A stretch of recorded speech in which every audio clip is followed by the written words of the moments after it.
Have you reached a point in life where you feel it's time to rediscover who you really are? At 60, many people think everything has already been said, that their identity is fully shaped, and that life follows a fixed path. But what if I told you this is actually the perfect moment for a profound transformation, not to reinvent yourself from scratch, but to reconnect with your most authentic self and build a self-love that will carry you through every stage to come? Today, we're going to dive into the power of Stoicism and other wisdoms that will help you embrace your true self, no matter what the world has told you up until now. It's not just about acceptance, it's about breaking down barriers, letting go of others' expectations, and learning to thrive in any circumstance.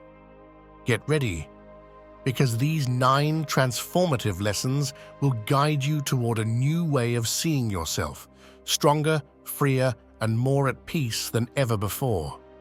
Let's begin. Number 1, embrace your darkness to discover your light. Throughout our lives, we're taught to seek the light, to avoid pain, mistakes, and everything we consider shadows. But at 60, it's time to shift that narrative. Instead of running from our shadows, we need to learn to embrace them, because only by acknowledging our flaws, fears, and regrets can we integrate all these aspects and find a deeper, more authentic peace. Stoicism teaches us that everything we experience, even the most painful parts, holds value in our evolution. Epictetus said, "Men are disturbed not by things, but by the views they take of them." This includes our views of ourselves. Over the years, we construct images of who we should have been, mistakes we think we shouldn't have made. But how often have you paused to question whether those shadows actually make you any less valuable? What if, instead of rejecting them, you saw them as an integral part of your journey? Think of how many times you've regretted something you did or didn't do. Maybe you dwell on past decisions, missed opportunities, or mistakes that still weigh on you. Renowned psychologist Carl Jung spoke of the importance of accepting our shadow, that hidden part of ourselves we try to suppress. According to Jung, light cannot exist without darkness, and only by integrating both facets can we live in true balance. A good example of this is when you confront fear. Sometimes, fear paralyzes us, whether from worrying about what others think or being reminded of past negative experiences. Maybe years ago, you made decisions driven by fear of failure, of rejection, or even of disappointing others. But here's where wisdom steps in. That fear that once held you back also taught you valuable lessons about your limits and desires. Let me share a brief story with you. Maria, a 65-year-old woman, had always been very hard on herself. In her youth, she missed out on educational opportunities to care for her family, and though she always tried to do her best for her loved ones, she lived with the feeling that she'd failed to fulfill her own dreams. Those thoughts haunted her for years. But one day she decided to change her perspective. Instead of regretting what she hadn't done, she started to appreciate the skills and wisdom she'd gained along the way. Maria realized that her regrets also gave her strength, empathy, and a deep understanding of life. In the end, those shadows were the foundation of her true light. Seneca reminds us that no wind is favorable to someone who doesn't know where they're going. Accepting your shadows allows you to know yourself deeply, and when you know who you are, with all your light and darkness, you can steer your life in the direction you truly want to go. It's not about erasing what you don't like about yourself, it's about accepting it and using it as a tool to live with more awareness and freedom. At 60, you have a unique perspective. You're able to look at your life from a vantage point no one else can. The darkness you carried for years, those mistakes or fears that once hurt you, are now part of your story. And when you decide to embrace them, you free yourself from the weight you've been dragging. What once held you back can now propel you to live more authentically. So ask yourself, what shadows have you been avoiding, and how might you begin to embrace and integrate them to discover a fuller version of yourself? True peace isn't found by rejecting who we've been, but by accepting every part of our journey, knowing that even in darkness, there's light waiting to emerge. This is the power of self-love, a love that not only celebrates our virtues, but also acknowledges our downfalls, because both are essential to true fulfillment. Number 2, befriend the chaos. Self-love at 60 isn't about gaining absolute control over your life. It's about learning to flow with the inevitable chaos that appears along the way. By now, you've seen how life can unravel even the best-laid plans, unexpected health changes, the loss of loved ones, sudden turns in relationships. Chaos is part of the human experience, but rather than fearing or resisting it, Stoicism teaches us to accept it and even to make friends with it. Marcus Aurelius said, "The universe is change. Our life is what our thoughts make of it." This phrase perfectly captures the essence of this lesson. Chaos is not something you can avoid, but you can control how you interpret it and how you respond. Instead of battling the waves life throws at us, we can learn to ride them with grace and confidence. Imagine you're sailing on the open sea. At first, everything seems under control. You know where you're headed, and the horizon is clear. But suddenly, a storm hits. The wind picks up, the waves rise, and it feels like the chaos will consume you. Your initial instinct is to fight against the currents, gripping the wheel with all your might. But the more you resist, the more exhausted you become, and the more likely you are to lose your way. However, if you loosen your hold and adapt to the movements of the ocean, you can start to use the waves to your advantage. You don't control the storm, but you can adjust the sails to navigate with more agility. The sea isn't yours to command, but your ability to move with it is. This is the key to self-love amid chaos. Accepting that you can't change everything around you, but you can change how you respond to it, finding serenity in the eye of the storm. In everyday life, this means not wasting energy trying to control what is beyond your grasp. Perhaps you're faced with an unexpected situation that throws off your plans, a shift in finances, health issues, or a relationship that's changing. Chaos can feel overwhelming, but if you look at it from a new perspective, you might find an opportunity to adapt and grow. Psychologist Susan Jeffers said, "Feel the fear and do it anyway." Chaos may stir up deep fears, but it's also an open door to new possibilities. When you accept chaos as a natural part of life, instead of fighting against it, you stop feeling like a victim of circumstances and become an active agent of your own destiny. So the next time life surprises you with chaos, remember the lesson of the sailor. You can't stop the storms, but you can adjust your sails and move with the currents. In that adaptation, in that flexibility, lies the seed of true self-love.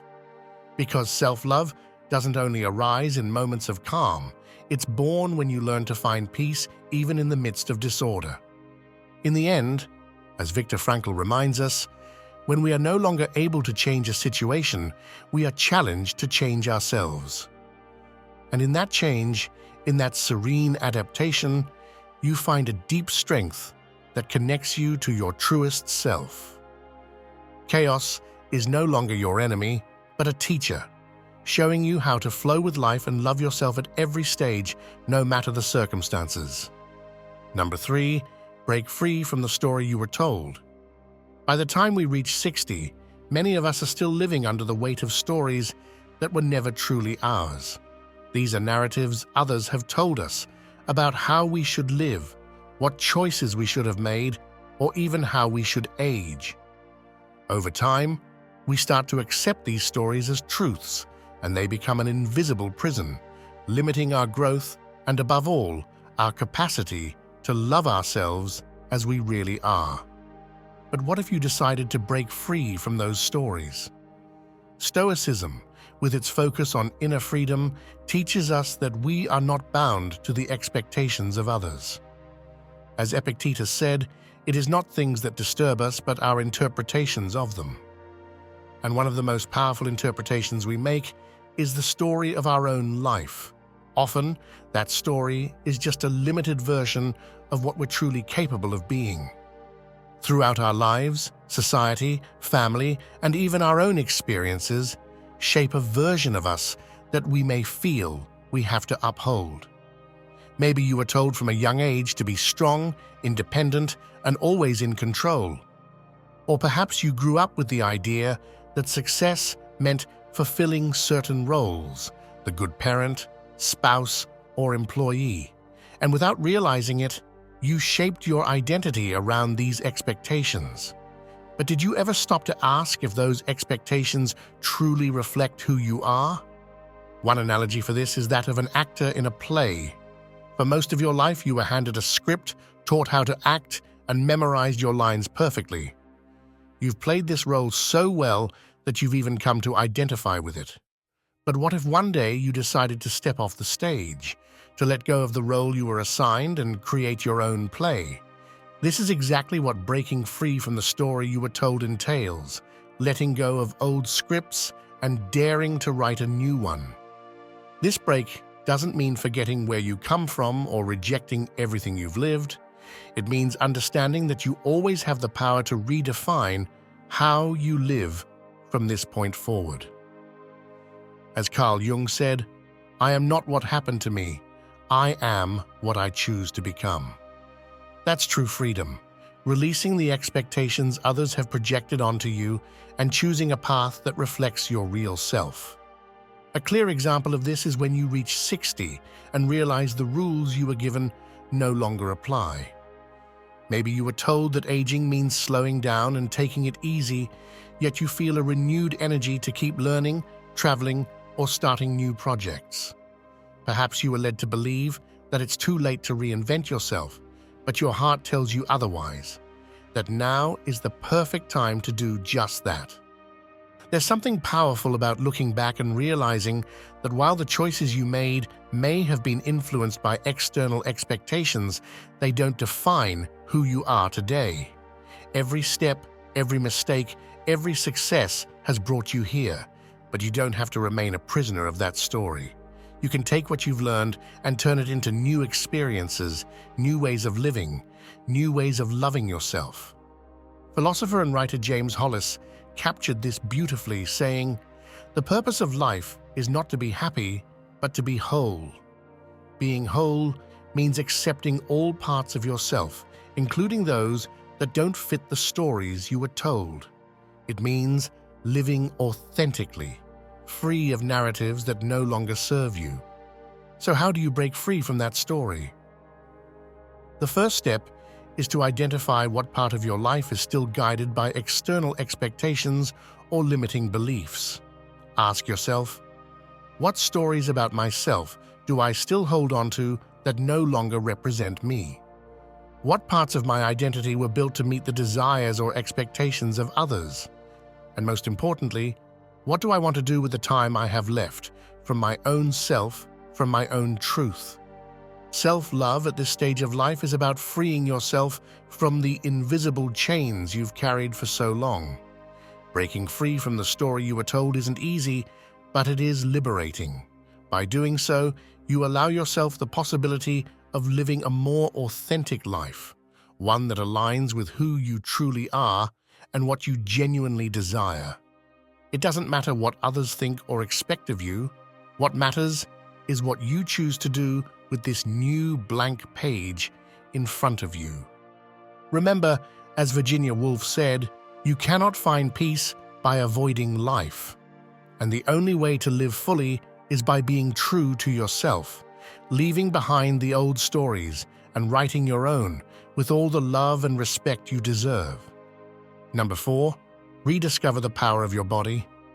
Over the years, our bodies change, and often those changes make us think we need to accept decline as something inevitable. But what if you began to see your body not as a limitation, but as a continuous source of power and transformation. This lesson invites you to reconnect with your body, not in pursuit of perfection, but with gratitude and respect for everything it has done for you. Self-love isn't just mental or emotional, it has a physical dimension too. And although at 60, the body may have gone through significant changes, it still holds a strength worth celebrating. The Stoics taught us to respect nature, including our bodies, as part of that nature. Marcus Aurelius said, "The art of living resembles more wrestling than dancing. One must always be prepared to meet what comes." Our bodies have been the vessel that carried us through every experience, good and bad, and now is the time to honor them. Think of your body as a garden you've been cultivating all your life. Some areas have flourished with vitality, and others bear the marks of time. But that garden keeps growing, keeps bearing fruit, even if it doesn't look the way it once did. The problem isn't that the garden changes, but how we see it. If you start to view it as a space that's still alive and full of possibilities, you can continue to nurture it with love and care. One of the greatest gifts you can give yourself at 60 is to care for your body more mindfully. This doesn't mean pushing yourself harder physically, but rather learning to listen to it, nourish it, and strengthen it as it needs. While the body changes over time, it remains a cornerstone of our well-being and, more importantly, a source of resilience. At this stage, it's easy to fall into the trap of thinking that certain activities are no longer for you or that your body has lost its strength. But this is the perfect time to rediscover what movement, flexibility, and physical well-being can do for your self-love. If you've ever felt limited by age or physical condition, you may be surprised by what a renewed focus on body care can bring to your life. Modern science supports this idea too. Studies show that staying physically active in older age not only strengthens the body, but has profound effects on mental and emotional well-being. Neuroscientist Norman Doidge explains in his book, The Brain, that changes itself that physical exercise not only improves bodily health, but keeps the brain agile and adaptable, helping to combat cognitive decline. So caring for your body isn't just a matter of physical health, but of staying mentally strong, emotionally balanced, and spiritually connected. The key here is to make peace with what your body is now and discover new ways to move, nourish, and appreciate its abilities. This could be as simple as walking outdoors more often, practicing gentle yoga, or dedicating time to stretching and mindful breathing. It could also mean adjusting your diet to better support your daily energy and vitality. Recognizing that your body remains an ally is a profound act of self-love. It's no longer about trying to make it look like it did decades ago, but about being grateful for all it has endured and continuing to nurture its well-being. As philosopher Henry David Thoreau said, "What a man thinks of himself, that it is which determines, or rather indicates, his fate." If you believe your body no longer has strength, you'll limit yourself. But if you believe you can keep strengthening it and connecting with it, you'll create a future full of vitality. So from today on, instead of focusing on the physical limitations time may have brought, start exploring what your body can still do for you. The power of self-love is also in the respect and care you give to your body, because on this journey of life, it has been and continues to be your most loyal companion, and every movement, no matter how small, is an affirmation of your ability to keep moving forward. Far from being a burden, the body is a manifestation of resilience and power at 60. Embrace that power, nurture it, and discover how physical well-being can deepen your self-love and bring new energy to this stage of your life. If you're enjoying the video so far and feel you're discovering new ways to cultivate self-love at 60 through Stoic wisdom and other teachings, I invite you to subscribe and hit the like button. This helps me keep creating content that inspires those who seek to live this stage with greater freedom, awareness, and gratitude. Stay until the end, because lesson number 9 will reveal a new approach to ongoing transformation and how each new cycle in life is an opportunity to be reborn. Let's continue. Number 5, the courage to choose yourself. A few years ago, I met a man named Enrique. We became great friends, and his story left a deep impression on me about self-love, a lesson I believe all of us, especially at 60, need to hear. Enrique was a generous person, always willing to help others, making sacrifices for his family and friends. But there was something I didn't notice at first. Enrique rarely chose himself. By the time I met him, he was retired, and his life revolved entirely around others. He had 3 grown children and a wife he adored, though she required extensive care due to a chronic illness. For years, Enrique had set aside his own wants and needs to care for his family, always putting others first. He never complained, but sometimes his eyes revealed a weariness deeper than physical exhaustion. It was an emotional fatigue, the exhaustion of someone who had spent decades living for others but never for himself. One day, while we were having coffee, Enrique told me a story that changed everything. He had spent an entire week organizing a family gathering, caring for his wife, and dealing with some health issues one of his children was facing. He was exhausted, but it wasn't just physical fatigue, it was an inner emptiness he couldn't quite describe. He said, "I feel empty, like something is missing inside me, but I don't know what it is." That conversation was the beginning of a radical change in his life. Enrique started to realize that he had forgotten himself over the years.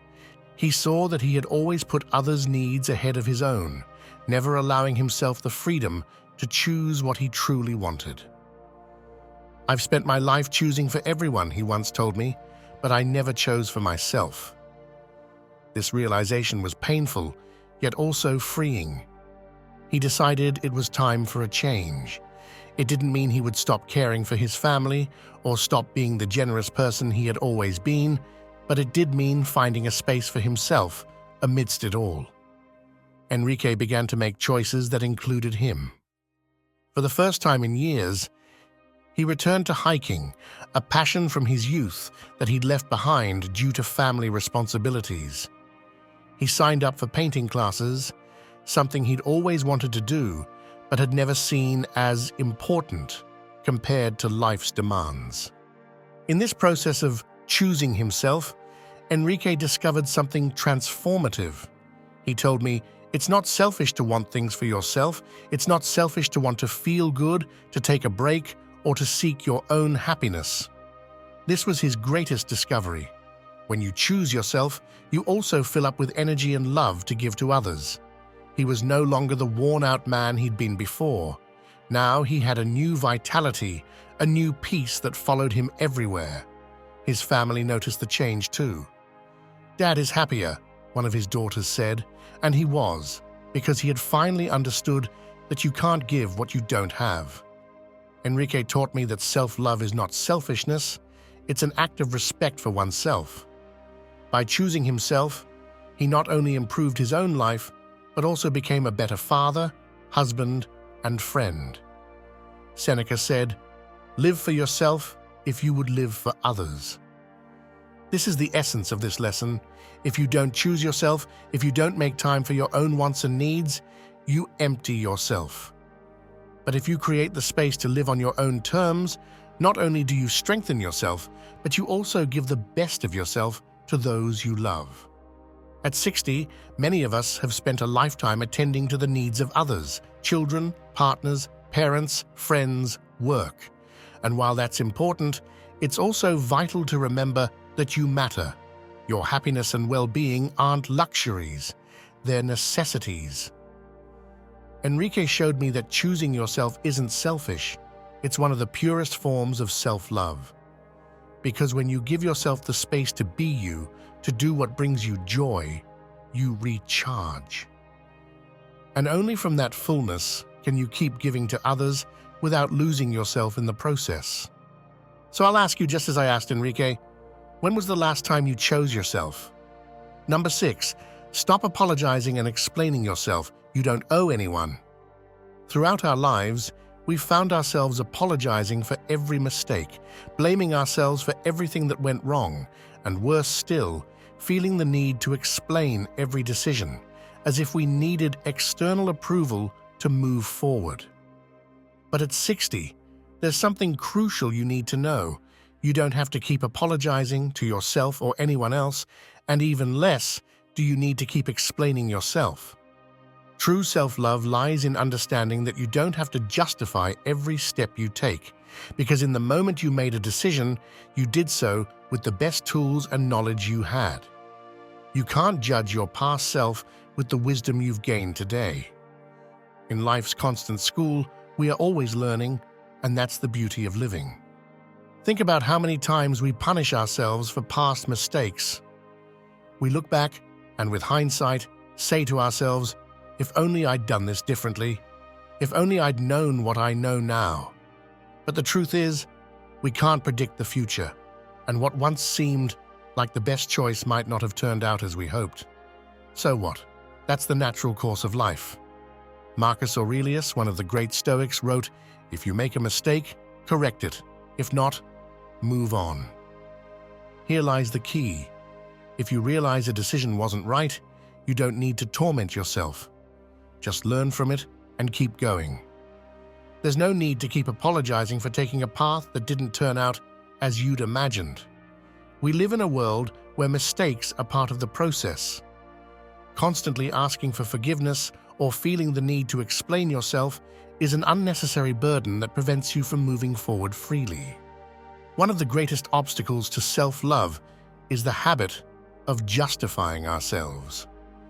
We think we need to explain to others why we did what we did, as if we were asking permission to have lived.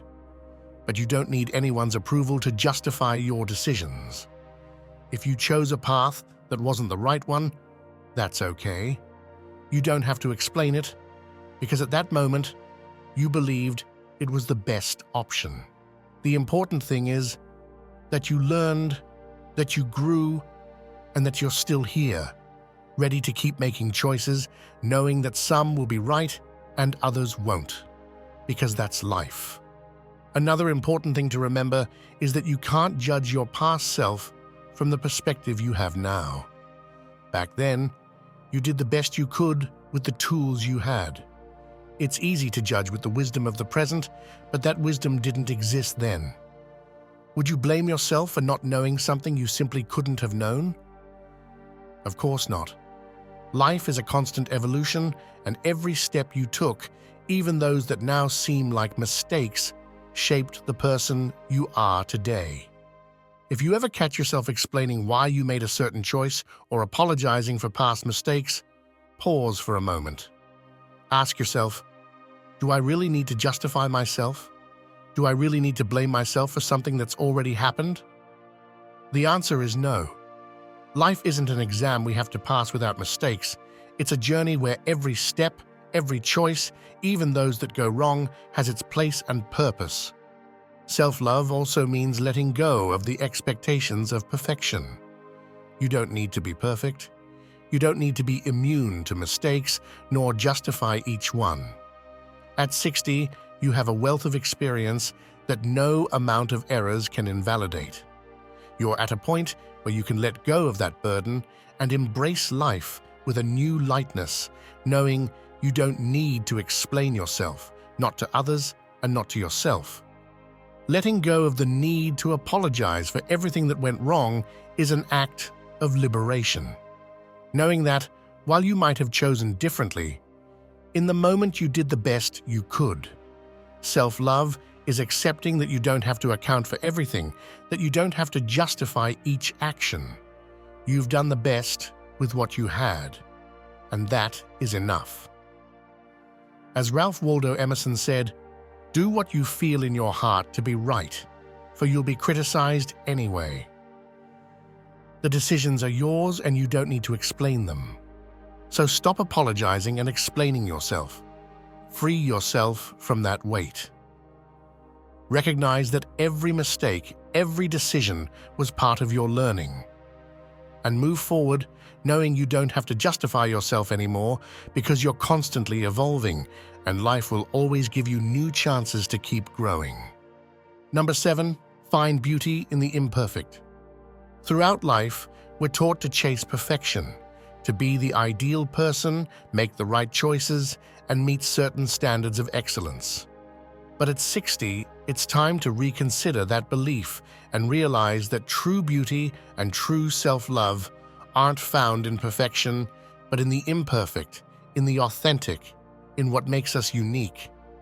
The Japanese concept of wabi-sabi invites us to appreciate beauty in the incomplete, the simple, and the worn by time.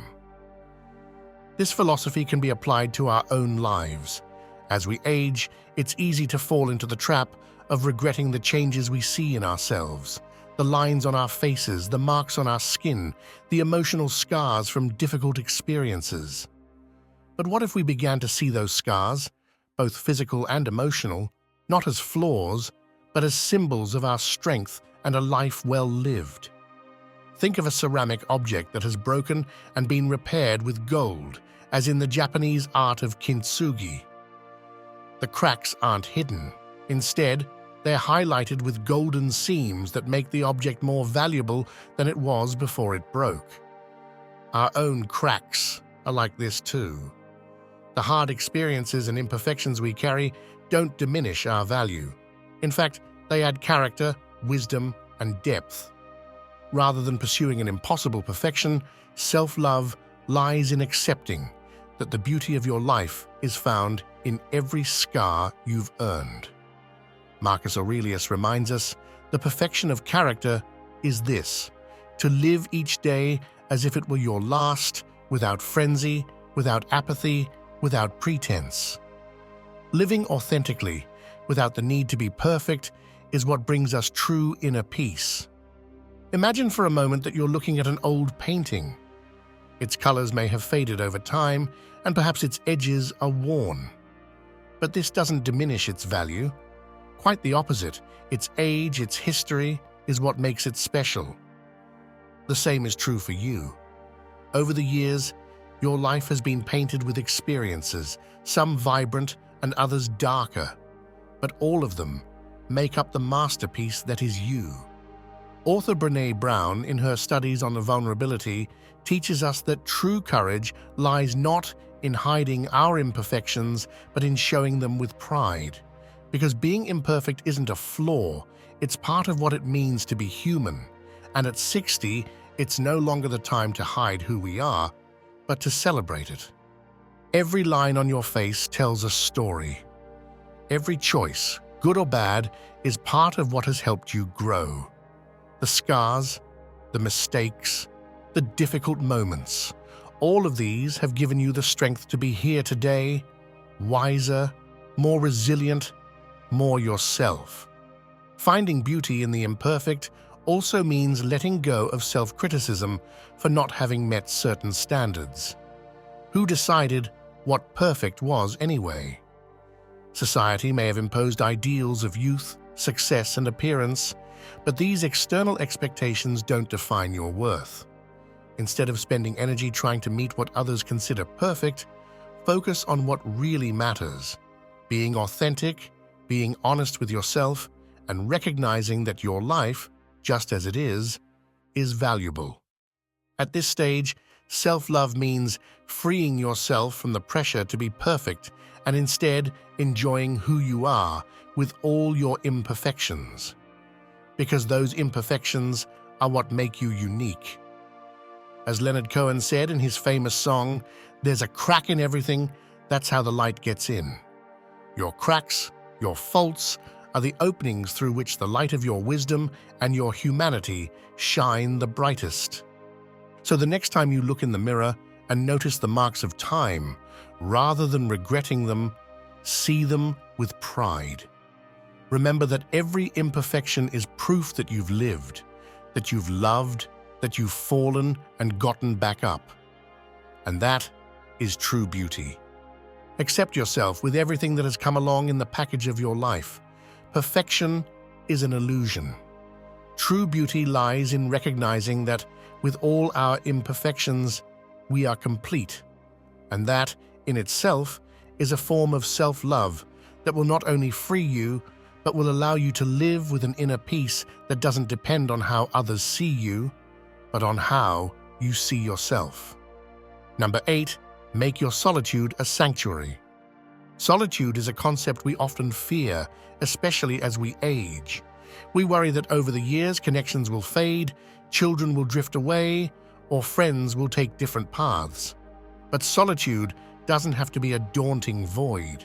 In fact, it can become a sanctuary, a sacred space to reconnect with yourself, to cultivate self-love in its purest form. At 60, you've lived a life full of experiences, relationships, achievements, and lessons.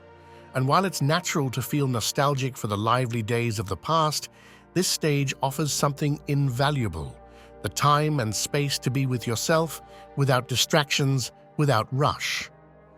Solitude isn't a sign of abandonment, it's an opportunity to rediscover who you are right now, in this moment of your life. The Stoics valued introspection and time spent alone as a path to clarity and wisdom. Seneca said, "Solitude is to the spirit what fasting is to the body." In other words, solitude, when used well, nourishes the soul. Instead of viewing it as something to fear, you can start to appreciate it as a moment for inner growth, deep reflection, and self-discovery. Think of solitude as a garden you can cultivate yourself. Instead of seeing an empty space, imagine all the things you could plant and watch bloom in that time with yourself. Maybe it's a new hobby, a reflection that gives you a fresh perspective, or simply the joy of enjoying your own company. This is your moment to rediscover what makes you happy, what inspires you, and what gives you peace. In our society, we've been conditioned to think of solitude as negative, as though being alone means abandonment or social failure. But what if we started to change that narrative? What if, instead of seeing solitude as something to avoid, we saw it as a gift, a space where you can be fully yourself, without expectations, without needing to explain or please anyone else? Solitude doesn't have to mean being disconnected from others. On the contrary, when you're at peace with yourself, when you make solitude a sanctuary, you connect better with those around you. You no longer feel the need to fill empty spaces with relationships that don't serve you or seek validation from others that you can find within yourself. Psychologist Carl Jung expressed it powerfully. Loneliness does not come from having no people around you, but from being unable to communicate the things that seem important to you. This is a profound truth. Often, we feel alone even in the midst of others because we haven't learned to be comfortable in our own company. But when you make solitude a haven of peace, that sense of emptiness disappears. You start to enjoy your time alone, finding in it a space for personal growth and self-love. This isn't about isolating yourself or severing ties with others, it's about learning to value those moments with yourself. When you're alone, without the daily distractions, you can look within and ask important questions. What do I want for this new stage of my life? What brings me joy? How can I continue growing even at this stage? These are questions you can only answer from the serenity of your own inner sanctuary. Far from being a punishment, solitude can become a sacred space where you recharge, reimagine your life, and learn to love yourself more deeply. Sometimes, the noise of the outside world keeps us from hearing ourselves, but when you allow yourself the time and space for silence, you begin to listen more clearly. If you've ever felt uncomfortable being alone, now is the time to shift that perspective. Start slowly, dedicating moments of each day just for you. A quiet walk, reading an inspiring book, or simply sitting and appreciating the present moment. You'll see how those moments of solitude transform into opportunities to nourish your soul and strengthen your self-love. In the end, Solitude isn't something to avoid, it's a gift we can embrace. When you make your solitude a sanctuary, you find there's nothing to fear because in your own company lies an infinite source of peace, clarity, and love. So don't run from solitude. Embrace it, love it, and watch it lead you to a deeper, more authentic relationship with yourself. Number 9, there is no happy ending, only cycles of rebirth. Throughout our lives, we've been taught to expect that one grand, happy ending we'll reach someday, that after everything we've lived, everything we've struggled through, there will come a point where everything is resolved, happiness is constant, and problems disappear. But the truth is, life isn't a movie, nor a book with a neatly tied ending. There is no happy ending because life isn't a straight line. It's a continuous cycle of rebirths, lessons, and transformations. Self-love, at this stage of life, means understanding that you haven't reached an end. At 60, many believe the most important parts of life are behind them, that all that's left is to live in the calmness of routine. But that's a grand illusion. The reality is that each day is a new opportunity to be reborn, to learn something new, and to discover new aspects of yourself. This is a constant cycle that continues until our very last day. Marcus Aurelius, the great Stoic emperor, put it simply, frequently consider the movement of the stars as if you were running along with them, and constantly reflect on the mutual transformations of the elements, for such thoughts wash away the stain of earthly life. This reminds us that life is motion, it is change. There is no permanent state of perfection or happiness, but rather a series of moments in which we transform again and again. At 60, you're at a key moment. You've lived enough to know that endings don't really exist, that what truly matters is how you choose to face each new beginning. You may find yourself at a stage where some things have changed. Children are grown, friendships have evolved, and your body signals new limitations. But that doesn't mean everything is said and done. This is the perfect moment to redefine yourself, to be reborn with the wisdom that only experience can bring. Think of nature as an example. Trees lose their leaves each autumn, and although they appear dormant in winter, they are actually preparing for a new rebirth in spring. That cycle isn't an ending. It's a constant transition. In the same way, you are also in continuous transition, no matter your age. Whether you're 60, 70, or beyond, there's always a new rebirth, a new version of yourself waiting to be discovered. Psychologist Abraham Maslow, famous for his theory on human needs, said, "What one can be, one must be." This quote resonates deeply with the cycle of rebirth.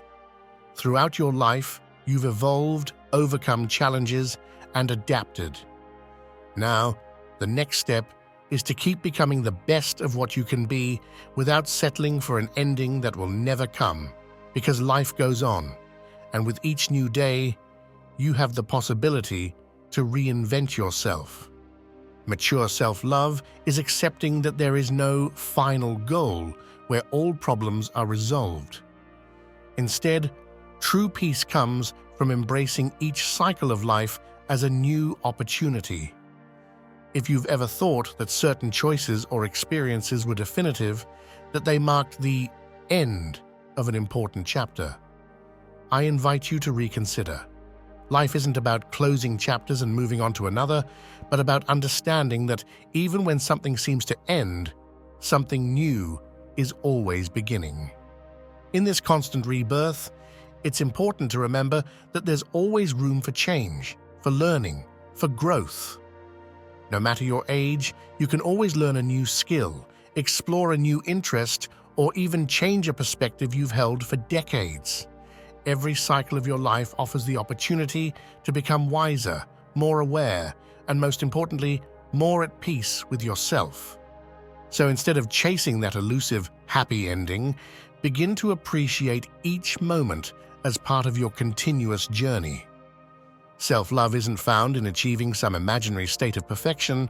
It's in embracing the fact that each day you can be reborn, keep growing, keep discovering new aspects of yourself and the world around you. This is your rebirth. No matter what you've lived through, the choices you've made, or the paths you've followed, each day, until the very last, is an opportunity to renew yourself and continue as the creator of your own story. Because in the end, life isn't about finding a happy ending, it's about discovering the beauty and wisdom in every new beginning. Life at any age is a journey of discovery, but at 60, that journey takes on a new form. It's no longer about chasing unreachable ideals or living under others' expectations. Now, it's about reconnecting with yourself, being reborn through everything you've experienced, and embracing each cycle that life offers with serenity and self-love. There's no happy ending waiting, because happiness isn't a destination. It's something we find in each new beginning, in every choice we make, in every act of acceptance and personal growth. The wisdom of this stage is knowing you don't need to constantly explain yourself or ask for forgiveness. You don't need to be perfect or live by anyone else's terms. True self-love lies in knowing that who you are, with all your imperfections, is more than enough. You are a work in progress, and you'll keep learning, growing, and being reborn until your very last day. If you've made it this far, I invite you to reflect on everything we've shared today. Each of the lessons in this video is a reminder that it's never too late to love yourself more deeply, to let go of unnecessary burdens, and to live with authenticity. This is your time, and the only expectation that matters is your own. My name is Gabriel, and if it's your first time on the channel, I invite you to subscribe and turn on notifications so you don't miss any of the upcoming topics we'll be exploring. And if you're still with me, it means you're serious about your personal growth, and that deserves recognition. So, to know who's committed enough to reach the end, comment with the phrase, "I am Stoic," and tell me where you're tuning in from. I'd love to hear from you and see who's joining me on this journey of self-discovery. And before you go, don't forget to share this video with someone who might need to hear these words. Sometimes, a small piece of advice or reflection can make a big difference in someone's life. I'll see you in the next video.